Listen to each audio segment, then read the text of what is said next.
Hello friends, it's me Ayana. Welcome to my channel. ഇന്ന് നമുക്കൊരു ചെമ്മീൻ കറി എങ്ങനെയാണ് വെക്കുന്നതെന്ന് നോക്കിയാലോ.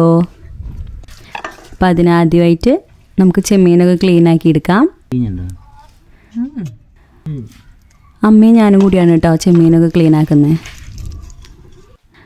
പിന്നീട് അതൊക്കെ നന്നായി കഴുകി വൃത്തിയാക്കി എടുക്കണം കേട്ടോ. അമ്മയാണ് കൂടുതൽ ഇതൊക്കെ ചെയ്യാറ്. ഞാൻ അമ്മേനെ ഹെൽപ്പ് ചെയ്ത് കൊടുക്കുമെന്ന് മാത്രമേ ഉള്ളൂ. മീനിൻ്റെ പരിപാടികളൊക്കെ കൂടുതലും അമ്മ തന്നെയാണ് ചെയ്യാറ്. അമ്മയാണ് അതിൽ എക്സ്പേർട്ട്. അമ്മയുടെ മീൻ കറി, അച്ചാർ ഇതൊക്കെ വളരെ ടേസ്റ്റിയാണ് കേട്ടോ. അതൊക്കെ കുറച്ച് സ്പെഷ്യലാണ് ഇവിടെ. പിന്നെ നമുക്ക് കുറച്ച് നാളികേരം ചിരവി എടുക്കാം കേട്ടോ. അപ്പം നമുക്ക് കുറച്ച് ഇഞ്ചിയും ഉള്ളിയും വെളുത്തുള്ളിയും എല്ലാം കൂടി ചതച്ചെടുക്കുക നന്നായിട്ട്. പിന്നെ നമ്മുടെ ചെമ്മീൻ എടുത്തിട്ട് അതിലേക്ക് പച്ചമുളക് എല്ലാം കീറിയിട്ട് കൊടുക്കാം. നമ്മുടെ ആവശ്യാനുസരണം പച്ചമുളക് ഇടാം കേട്ടോ. ഓരോരുത്തർക്ക് ഇഷ്ടത്തിന് ഇടാം. പച്ചമുളകിൻ്റെ ടേസ്റ്റ് കൂടുതൽ ഇഷ്ടമുള്ളവർക്ക് അങ്ങനെ ചെയ്യാം. പിന്നെ അതിലേക്ക് കുറച്ച് മഞ്ഞൾപ്പൊടി ഇടുക, പിന്നെ കുറച്ച് ഉപ്പിടുക. അത് കല്ലുപ്പോ പൊടിയുപ്പോ എന്താണെന്ന് വെച്ചാൽ ഇടാം. അപ്പം നമ്മൾ ഇന്നേ തേങ്ങ വറുത്തരച്ചാണ് കേട്ടോ മീൻ കറി വയ്ക്കുന്നത്. അപ്പം നമുക്ക് അതിനായിട്ട് നമ്മുടെ തക്കാളി സവോളയൊക്കെ ഒന്ന് വഴറ്റിയെടുക്കാം.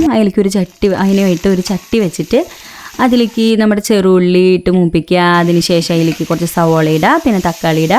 അതെല്ലാം കൂടി നന്നായി വഴറ്റിയെടുക്കാം. അപ്പോൾ അത് നന്നായി വഴണ്ട് വരുമ്പോൾ അതിലേക്ക് കുറച്ച് ഉപ്പിടുക. അതിനാവശ്യമായിട്ടുള്ള ഉപ്പിട്ടാൽ മതി കേട്ടോ. കാരണം വെച്ച് കഴിഞ്ഞാൽ നമ്മൾ മീൻ കറിയിൽ ഉപ്പിട്ടുണ്ടായിരുന്നല്ലോ ഓൾറെഡി. അപ്പോൾ ഇതിലേക്ക് ആവശ്യാനുസരണം ഉപ്പിടുക. പിന്നെ കറിവേപ്പിലൊക്കെ നമ്മുടെ ചോയ്സാണ്, നമ്മുടെ ഇഷ്ടത്തിനനുസരിച്ച് ഇടാം. ഇവിടെ അമ്മയ്ക്ക് കുറേ വേപ്പിലിടുന്നത് ഭയങ്കര ഇഷ്ടമാണ് കേട്ടോ. അപ്പോൾ അധികം ഇടും. പിന്നെ നമ്മൾ ഈ ചട്ടിയിലേക്ക് വെച്ചിട്ടുണ്ടായിരുന്ന ചെമ്മീനിലേക്ക് ഈ വാട്ടി വെച്ചേക്കുന്ന തക്കാളിയും സവോളയും എല്ലാം കൂടി ഇട്ട് കൊടുക്കുക. പിന്നെ ഇന്നിപ്പോൾ നമ്മൾ വറുത്തരച്ചിട്ടാണ് വെക്കുന്നത്. അപ്പോൾ അതിലേക്ക് ആ ചട്ടിയിലേക്ക് തന്നെ നാളികേരം ഇട്ട് കൊടുക്കുന്നുണ്ട്. ആ നാളികേരം നന്നായി ചുമക്ക വറക്കുക കേട്ടോ. അപ്പോൾ അതിന് ശേഷം അതിലേക്ക് നമ്മുടെ പൊടികളൊക്കെ ആഡ് ചെയ്യാൻ പോവാണ്. നന്നായി വറുക്കുക. നന്നായി വറുത്തതിന് ശേഷം അതിലേക്ക് കുറച്ച് മഞ്ഞൾപ്പൊടി, മുളക് പൊടി, മല്ലിപ്പൊടി എല്ലാം കൂടി ആഡ് ചെയ്യുക. അത് നന്നായി വറുത്തതിന് ശേഷം ഒരു പ്ലേറ്റിലേക്ക് മാറ്റുകയാണ്.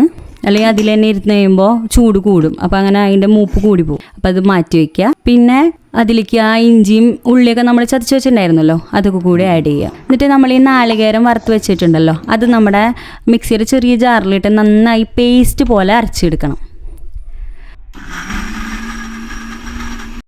അപ്പോൾ നന്നായി അരഞ്ഞില്ല. അപ്പോൾ നമ്മൾ കുറച്ച് വെള്ളം കൂടി ചേർത്തിട്ട് നന്നായി അരച്ചെടുക്കുക.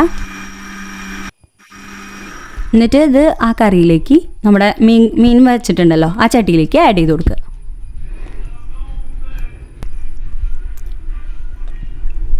അതിലേക്ക് ആവശ്യാനുസരണം വെള്ളമൊക്കെ ചേർത്ത് കൊടുക്കുക കേട്ടോ. അത് തിളച്ച് വറ്റാനായിട്ട് കറി സെറ്റാവാൻ ആവശ്യമായിട്ടുള്ള വെള്ളം ചേർത്ത് കൊടുക്കുക. നമ്മൾ കുടപ്പുളി ഇട്ടാണ് വെക്കുന്നത്. അപ്പോൾ കുടപ്പുളി നമ്മൾ വെള്ളത്തിലിട്ട് വെച്ചിട്ടുണ്ടായിരുന്നു. അപ്പം ആ കുടപ്പുളിയും വെള്ളവും കൂടി ഇതിലേക്ക് ആഡ് ചെയ്ത് കൊടുക്കുക. എന്നിട്ട് നമ്മുടെ ആവശ്യമായിട്ടുള്ള വെള്ളമൊക്കെ സെറ്റായി എന്ന് നോക്കാം. പുറത്ത് നല്ല മഴയാണ് കേട്ടോ, നല്ല മഴ പെയ്യുന്നുണ്ട്.